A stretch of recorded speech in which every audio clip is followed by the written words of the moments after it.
मजीद अच्छी वीडियोस के लिए हमारे चैनल को सब्सक्राइब कीजिए और इस बेल आइकन को जरूर दबाइए। साहिवाल में सीटीडी के हाथों मारी गई फैमिली का पोस्टमार्टम मुकम्मल कर लिया गया है। निजी टीवी समा ने जराये के हवाले से दावा किया है कि कादराबाद में मशकूक सीटीडी मुकाबले में मारे जाने वाले चारों अफराद का पोस्टमार्टम मुकम्मल कर दिया गया है।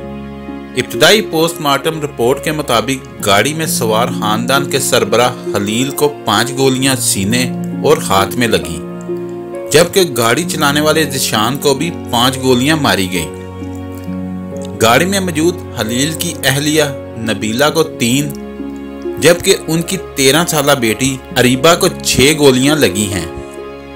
मजीद बाखबर रहने के लिए हमारे चैनल को सब्सक्राइब कीजिए। शुक्रिया।